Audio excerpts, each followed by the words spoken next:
હવે જ્યારે સત્સંગમાં આપણે આપણા મોક્ષ માટે આવીએ છીએ તો સેવામાં જ્યારે આપણે જોડાઈએ તો સેવામાં ખમવાનું આવે. આપણો સત્સંગ સમુદાય જ છે, પણ છતાં સત્સંગના યોગે ધીમે ધીમે આપણી પ્રકૃતિ ટળતી જાય એટલે બધા ભાવ તો રહે, તો ખમવું પડે. પ્રમુખ સાહેબ મહારાજ, શાસ્ત્રીજી મહારાજના સમયમાં એમની સુવર્ણ તુલાના ઉત્સવ વખતે સારંગપુરથી અટલાદરા ગયા. તે વખતે હરિભક્તોએ શાસ્ત્રીજી મહારાજની સુવર્ણ તુલા માટે સર્વસ્વનો ઉચ્ચાર કરી દીધેલું. હવે સુવર્ણ તુલાની ધામધૂમથી તૈયારી ચાલે. પ્રમુખ સાહેબ મહારાજ સારંગપુરથી ત્યાં પહોંચેલા અને શાસ્ત્રીજી મહારાજે પ્રમુખ સ્વામી મહારાજના ત્યાં ગયા પછી આ બધા જે હરિભક્તો હતા એમને બોલાવીને કહ્યું કે હું સુવર્ણ તુલામાં નહીં આવું, સુવર્ણના પલ્લે નહીં બેસું. હરિભક્તો નિષ્ઠાવાળા હતા, શાસ્ત્રીજી મહારાજ માટે કુરબાન થઈ ગયેલા. એટલે એમને થયું અત્યાર સુધી સ્વામી આવી વાત કરી નથી, હવે કેમ કરાવી? એટલે એમના મનમાં એક વિચાર આવ્યો કે આ નારણદા આવ્યા એટલે પ્રમુખ સ્વામી મહારાજ એમણે કંઈક આવીને વાત કરી લાગે છે. એટલે રાતના સમયમાં ત્યાં મંદિરની બાજુમાં ટેન્ટ હતો, ત્યાં મિટિંગ થઈ ને એમાં પ્રમુખ સ્વામી મહારાજને બોલાવ્યા અને બધા હરિભક્તોએ પ્રમુખ સ્વામી મહારાજને ઠપકો આપ્યો. આ બધું શેના માટે ઊભું કર્યું છે, હવે તું કરી લેજે. એ બધાના મનમાં એમ હતું કે સ્વામી આવીને શાસ્ત્રીજી મહારાજને કહ્યું એટલે શાસ્ત્રીજી મહારાજે પોતાનો આ નિર્ણય બદલ્યો. પ્રમુખ સ્વામી મહારાજ બધું શાંતિથી સાંભળી લીધું. એ પ્રસંગને વર્ષો વીતી ગયા પણ એનો ક્યારેય ઉલ્લેખ કર્યો નહીં કે સ્વામીએ બધાએ ઠપકો આપ્યો. તમારે સ્પષ્ટતા તો કરવી જોઈએ ને, ભાઈ મારા કહેવાથી શાસ્ત્રીજી મહારાજે નથી બદલ્યું, એમની ઈચ્છાની વસ્તુ છે. તો સ્વામી એક શબ્દ બોલ્યા નહીં. બહુ કે સ્વામી કે બધા શાસ્ત્રીજી મહારાજ માટે સમર્પિત હતા, તેમને કહેવાનો અધિકાર. સેવા કરી પ્રમુખ સ્વામી મહારાજે પણ આ રીતે ખમ્યા. એમણે ઘસાયા પણ એટલા. તો આપણે એમના જીવન પ્રસંગોથી એકવાર જાણ્યું છે, સતત ઘસાયા. આપણે તો સેવાના અલ્પકાળમાં ઘસાવાનું છે. લોકોને જેમાં રસ હોય કેટલું ઘસાય છે. હમણાં ઇલેક્શનનું પત્યું, બધા ઉમેદવારો, બધા પક્ષો જીતવા માટે કેટલું ઘસાય છે. મનગમતું મૂકે, માફી માગે, નમી પણ જાય, બધું કરે છે. બોલો શું એને પ્રાપ્તિ? ખાતરી કેટલી? પ્રાપ્તિની ખાતરી કેટલી? પ્રાપ્તિની શાશ્વતતા કેટલી? ભગવાનને સંત માટે સેવા દરમિયાન આપણે ઘસાઈએ તો આપણા સ્વભાવ ઘસાય. પ્રમુખ સ્વામી મહારાજ જ્યારે શાસ્ત્રીજી મહારાજના સમયમાં ખંભાતમાં સંસ્કૃત ભણતા તો સ્વામી જ્યાં ભણતા એના સામેના ભાગમાં એક મકાન હતું અને ત્યાં આગળ ખંભાતમાં એક ઉદ્યોગ છે, હકીકના પથ્થર લીસા કરવાના.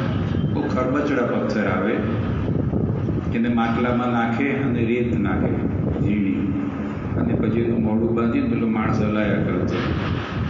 એ અંદર અંદર ઘસાય ને, એકબીજા સાથે અથડાય ને, એક ખરબચડા પથ્થર અંદર અંદર રેતી સાથે અંદર અંદર એક શીશા સાથે ઘસાય, એમાં લીસા થઈ જાય, પછી એની કિંમત વધી જાય. એમ સેવામાં આપણે એકબીજા સાથે ઘર્ષણ થાય.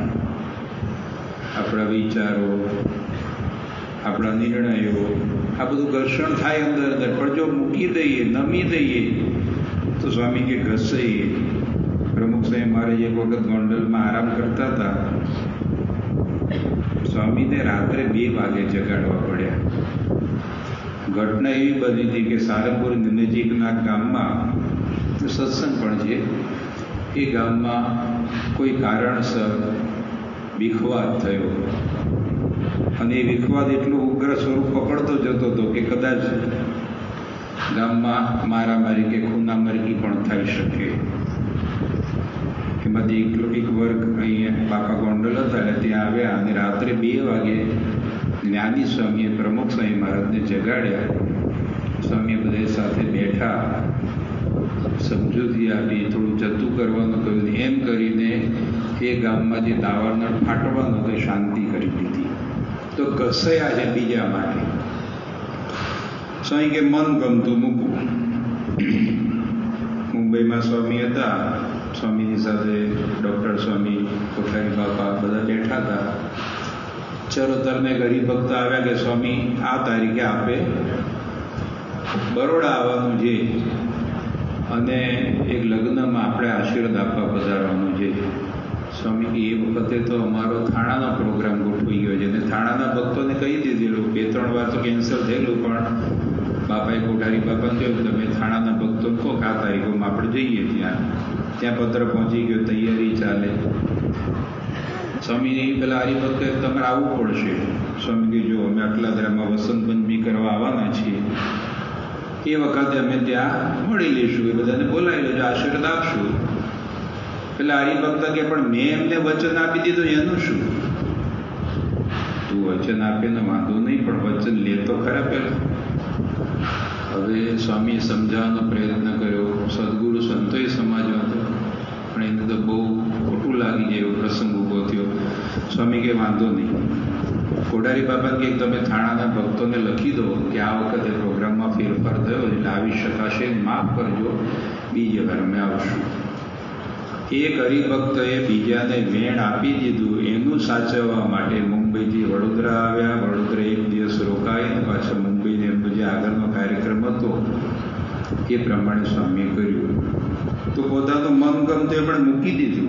મહેસાણામાં સ્વામીની જન્મજયંતિ હતી ને સમૂહ વધી ગયો એટલે આયોજક સંતો નારાયણમુનિ સ્વામી, નિખિલ્ય સ્વામી, ઋષિરાજ સ્વામી બધાએ કહ્યું એ વખતે તો જન્મજયંતિમાં બધા છેલ્લે ચરણ સ્પર્શ માટે આવતા.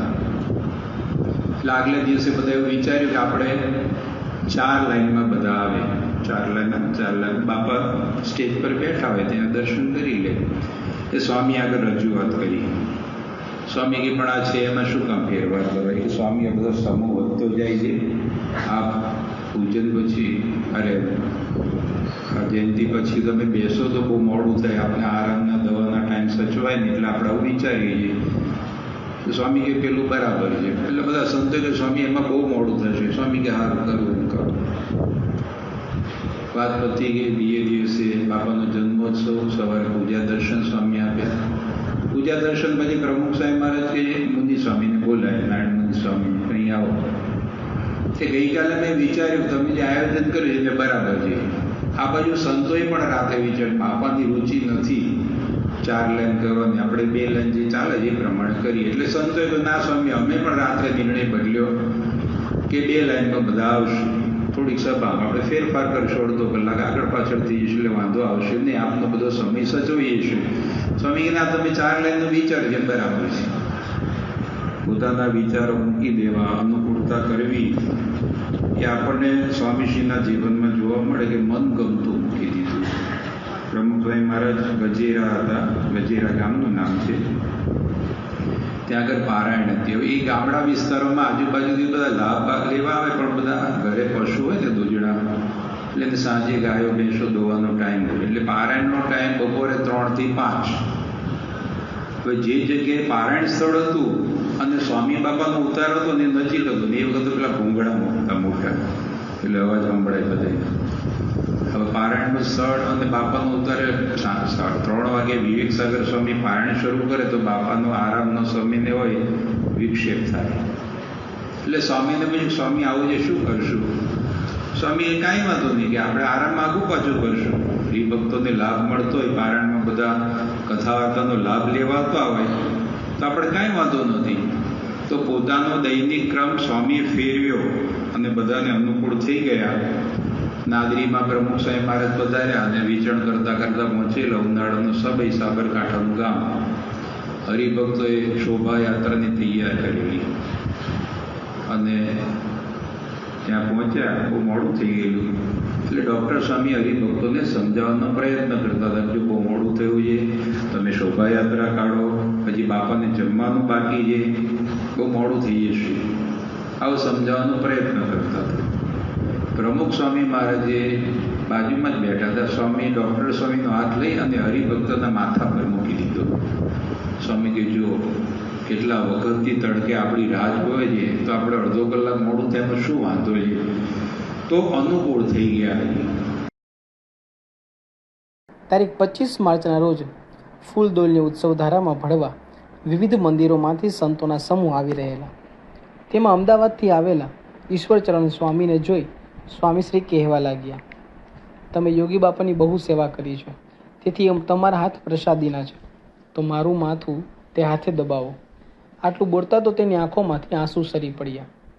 ગુરુ શિષ્ય બંને પ્રત્યે સ્વામીશ્રીના મહિમાની અવધિ જોઈ સૌ ભાવદ્ર બની ગયા. પરંતુ સૌની લાગણીના બંધ તો ત્યારે જ છૂટી ગયા કે આવી ભાંગતી તબિયતે પણ સ્વામીશ્રી ફૂલ દોલોત્સવની સભામાં પધારી બોલ્યા, આપ સર્વે દાખલો કરીને આવ્યા છો તો મુશ્કેલી પડી હોય, મળાયું ન મળાયું હોય તો રાજી રહેશો. પોતાના સ્વાસ્થ્ય કરતાં વિશેષ ચિંતા સ્વામીશ્રીને સત્સંગીઓની હતી. તેઓની આ કરુણ વર્ષાએ વગર રંગે પણ સૌને ભીંજવી દીધા. આશીર્વાદ આપવા આવતા સ્વામીશ્રી છેલ્લે તો સૌ થાકી ગયા. તેઓ સમય સાચવીને જ ઉતારે પધાર્યા. માંદગીને કારણે તેઓની નિંદ્રાનો લય સાવ ખોરવાઈ ગયેલો. તાવની આકસ્મિક વધઘટને કારણે આહારમાં પણ કોઈ બરકત આવતી નહીં. તેને કારણે શરીરમાં અશક્તિ ઘણી રહેતી. તેથી સ્વામીશ્રી પણ એકવાર બોલી ગયા કે આ તાવમાં ઢીલાસ ઘણી આવી છે. છતાં નિયમિત તપાસણી કરી નિદાન અનુસાર ઔષધના પ્રકાર પ્રમાણ ફેરવતા રહેતા તબીબોની સારવાર પ્રક્રિયા દરમિયાન સ્વામીશ્રી નિશ્ચિત જણાતા. સામાન્યપણે દર્દીઓમાં જોવા મળતી પોતાને લાગુ પડેલા રોગ વિશે જાણવાની ઇંતેજારી તેઓમાં લેસ દેખાતી નહીં. તેઓ દવા અંગે પણ કદી પૂછપરછ કરતા નહીં. ડૉક્ટર જે મેળ માત્રામાં ઔષધ આપે તે લઈ લેતા. સારવારમાં કોઈ સૂચન સ્વામીશ્રી તરફથી આવતું નહીં. રોગાદિકની પીડા સંબંધી એક હરફ સુદ્ધા ઉચ્ચારતા નહીં. ડૉક્ટર નિરાતનો દમ લઈ શકે એવો સહકાર તેઓ તરફથી મળી રહેતો. માંદગીમાં અન્ય કોઈ કાર્ય કરવાની તબીબોએ છૂટ ન આપી હોવાથી સ્વામીશ્રી સમય મળીએ ત્યારે કથા વંચાવતા રહે, સંતો સાથે હળવી વાતો ચાલતી રહે. આવી એક ગોષ્ઠી દરમિયાન સંત વલ્લભ સ્વામીએ સ્વામીશ્રીને એક દવા પીવા અંગે વાત કરી, પણ તે સાંભળતા જ તેઓ બોલ્યા, કડવું તો મને ભાવતું જ નથી. ત્યારે સૌએ કહ્યું, સ્વામી તમે ઘણું કડવું પી જાઓ છો, તો દવા કેમ પીવાતી નથી? એ કડવું પીવાય છે પણ આ નહીં. સ્વામીશ્રી મંદ મંદ હસતા બોલ્યા. તેઓના ઉત્તરમાં આપે સમર્થને સર્વે શહેને તેઓની સ્થિતિનું દર્શન હતું. સ્વામીશ્રીને બીજી જો કોઈ અણભાવતી વાત રહી હોય તો તે હતી સુવિધાઓ. પોતાની સગવડ માટે કંઈ પણ વિશેષ તજવીજ થાય તે તેઓને કડવી ઝેર લાગતી. આ અરસામાં ઉનાળાનો અસહ્ય તાપ શરૂ થવાથી સ્વામીશ્રીને સુવાડ થાય તે માટે તેઓના ઓરડામાં એર કન્ડિશન મશીન ગોઠવવાની કાર્યવાહી સંતો દ્વારા શરૂ થઈ. પણ તે જોઈ અતિશય અરુચિ પ્રગટ કરતા સ્વામીશ્રીએ કહ્યું, આ બંધ કરી દો, જરૂર નથી. જેમ લડાઈ સુરવીરનો પરિચય આપનારી બની રહે તેમ માંદગી સ્વામીશ્રીનો મહિમા સમજાવનારી બની રહેતી. તારીખ 3 એપ્રિલના રોજ એકાદશી હોવાથી સ્વામીશ્રી મંદિરમાં ઠાકોરજીના દર્શને જવાનો આગ્રહ સેવી રહેલા. પરંતુ પવન ખૂબ નીકળેલો, તેથી ડૉક્ટરે ન જવું હિતાવહ છે તેમ જણાવતા છેવટે શિખરના દર્શન કરીને તેઓએ સંતોષ મેળવ્યો. છતાં દર્શન વિના પડજુગ સમજાય છે એની તડપણ અનુભવતા સ્વામીશ્રી સાંજે તો સમુદ્ર સ્મૃતિ મંદિરે પધાર્યા છે અને મંદિરમાં પણ સંધ્યા આરતીના દર્શન કર્યા. 5 એપ્રિલથી તો સવાર સાંજ અડધો કલાક સભામાં આવવાનું પણ શરૂ કરી દીધું. માંદગીના કારણે સ્વામીશ્રી રૂપી સંત સરિતા વહેતી અટકીને અમૃત રદ બનાવી ગયેલી. તેથી દૂર સમીપના સત્સંગ કેન્દ્રોમાંથી હરિભક્તો સારંગપુરમાં આવવાની સ્વામીશ્રીનો લાભ લેવા આવતા રહેતા. એકવાર આ ભીડમાં આવેલા જાણીતા લેખક શ્રી મણિલાલ પારેખના દીકરી કષ્ટદાયક રોગથી પીડાતા હતા. ઔષધ ઉપચારની કોઈ કાર્ય ફાવતી નહોતી, પરંતુ અહીં આવતા જ તેઓ એક સુખદ ચમત્કાર અનુભવી રહ્યા. સ્વામીશ્રીના દૂરથી દર્શન કરતા જ તેઓ રોગમુક્ત થઈ ગયા હોય તેવો અહેસાસ કરવા લાગ્યા.